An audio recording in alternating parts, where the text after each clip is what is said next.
Solving quadratics when a is not 1.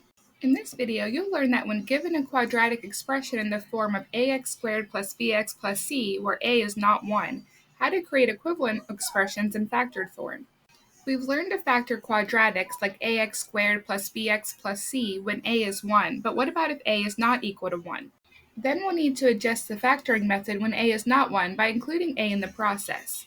So if we have an example of 6x squared plus 7x minus 5 equals 0, we can see that a is 6, b is 7, and c is negative 5. So the first thing we're going to do is multiply a times c. If a is 6 and c is negative 5, then when we multiply these together, we'll get negative 30. Now we need to find two numbers that multiply to a times c and add to b. We know that multiplying a times c gave us negative 30, and b is 7. So we'll list the factors of negative 30 and see which one adds up to 7. We can see that negative 3 and 10 will give us a negative 30 when we multiply, but when we add them, we get the 7 that we need. So we'll use this pair. Now we're going to rewrite the b term using these factors. So instead of putting 7x, we're going to put 6x squared minus 3x plus 10x minus 5. So it doesn't change the value of our b term, since negative 3 plus 10 will still give us 7. This just allows us to break it up so we can factor it. So now we'll factor by grouping. So we're going to look at the first two pairs of terms, and then the second pair of terms. So if we look at our first pair of 6x squared minus 3x, we can see they have a common factor of 3x. So we'll pull that out from the first two terms. When we pull it out, it just means that we're dividing. So if we divide both of these terms by 3x, we'll be left with 2x minus 1. Now let's look at the second pair. So we have 10x and minus 5. So we can pull out their common factor of 5. When we divide both of those by 5, we get 2x minus 1. See how these parentheses are exactly the same? This tells us that we did this step correctly. So now since they have this parenthesis in common, we're going to pull this parenthesis out. And then our second parenthesis will be whatever is left over. So it will be 3x plus 5 in our case. And now we'll just set this equal to 0, and if we needed to solve for x, we would set each parenthesis equal to 0. So this is how we'll factor if a is not 1. In this example, we're going to complete the table so that each row has a pair of equivalent expressions. So some of them are in factored form and some of them are in standard form. We'll start with 3x plus 1 times x plus 4. So we'll expand it by multiplying the first parenthesis by the second. This will give us 3x times x plus 4 plus 1 times x plus 4. So we'll distribute those blue terms to our parentheses, and that gives us 3x squared plus 12x plus 1x plus 4. We'll combine our like terms of 12x and 1x, which gives us 13x. So now we'll put this in our table for standard form. Now let's look at 3x plus 2 times x plus 2. We'll expand it by multiplying our first parenthesis by the second again. So we'll break up that first parenthesis, and then distribute those to the other parenthesis. This will give us 3x squared plus 6x plus 2x plus 4. Now we'll combine our like terms of 6x and 2x, which gives us 8x. So now we'll put this in our table. Now we have 5x squared plus 21x plus 4, and we need to put this in factored form. Since a is not 1 this time, we'll have to use our new factoring method.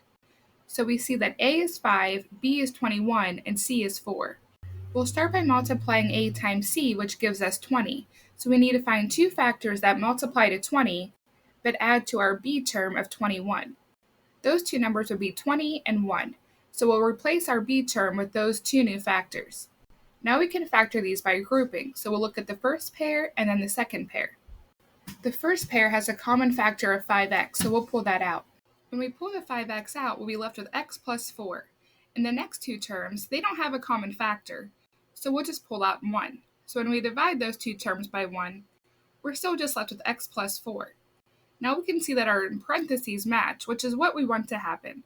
So now since this is in common, we're going to pull the common factor out, and the other parenthesis will have whatever's left, so that is the 5x plus 1. Now we'll put this in our table. Now let's look at 6x squared plus 19x plus 10. So a is 6, b is 19, and c is 10. When we multiply a times c, we get 60. So we need to find two numbers that multiply to 60 but add to 19. Those two numbers would be 15 and 4, so we'll replace 19x by adding 15x and 4x since it still gives us 19x. The first two terms have a common factor of 3x, so we'll pull that out. And when we divide both of those terms by the 3x, we get 2x plus 5. Now let's look at our last two terms of 4x and 10. They have a common factor of 2, so we'll pull that out. And that leaves us with 2x plus 5 after we divide those by 2. Now we can see that those parentheses match again, so this is what we wanted to happen. So we'll pull out that common parenthesis of 2x plus 5, and our other parenthesis will be what's left over of 3x plus 2. So now we'll put this in our table, and our table is complete. In this example, we're going to rewrite each equation in factored form, and then we'll solve it using the zero product property. Let's start with our first equation of 6x squared minus 22x plus 3 equals 0. So a is 7, b is negative 22, and c is 3. When we multiply a times c, we get 21. So we need to find two numbers that multiply to 21, but add to negative 22.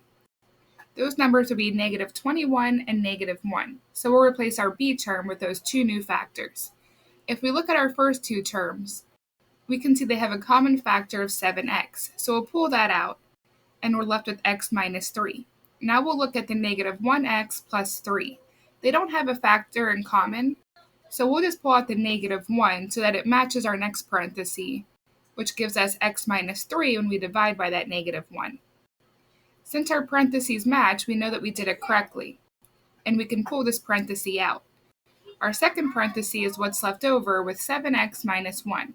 So we'll set that equal to 0, and now we can set each term equal to 0 to find what x is. And x minus 3 equals 0, we'll solve by adding 3 to both sides. This gives us x equals 3. Now we have 7x minus 1 equals 0, and we'll solve by adding 1 to both sides, which gives us 7x equals 1. And now we'll divide both sides by 7, so we get that x equals 1/7. So in this example, x equals 3 and x equals 1/7. Now let's look at our second equation of 4x squared plus x minus 5 equals 0. So a is 4, b is 1, and c is negative 5. When we multiply a times c, we get negative 20. So we need to find two numbers that multiply to negative 20, but add to our b term of 1. Those numbers would be negative 4 and positive 5. So if we look at 4x squared minus 4x, they have a common term of 4x. So we'll pull that out, and when we divide that, we get x minus 1 in parentheses. Now we have 5x minus 5. They have a common factor of 5 that we'll pull out, which leaves us with x minus 1, and then we'll set it equal to 0. Since our parentheses match, we know that we did it right, and we'll pull it out. Our second parenthesis will be what's left of 4x plus 5. So now we'll set each of our parentheses equal to 0, and we'll solve each equation. We'll start by adding 1 to both sides, which gives us x equals 1.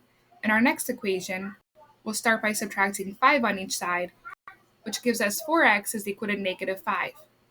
And finally, we'll divide both sides by 4, which gives us x is equal to negative 5/4. Now let's look at our last example. If we look at this example, though, we can see that it's a difference of squares because the first term is a squared term and the second term is also a squared term. So a must be 3x, since 3x squared will give us the 9x squared that we have. And b must be 5, since 5 squared gives us a 25 that we have. So we can write this in factored form as 3x plus 5 times 3x minus 5 equals 0. And then we can just set each parenthesis equal to 0 and solve it. We'll start by subtracting 5 from each side, which gives us 3x is equal to negative 5. Now we'll divide both sides by 3, so we get an answer of x equals negative 5/3. And in the next equation, we'll add 5 to both sides, giving us 3x equals 5, and now we'll divide by 3. This gives us x is equal to 5/3. So now we have all the solutions for all three examples. Now let's summarize what we've learned. Rewriting quadratic equations in factored form makes it easier to solve them using the zero product property. The factored form of a quadratic equation reveals how many solutions the equation has.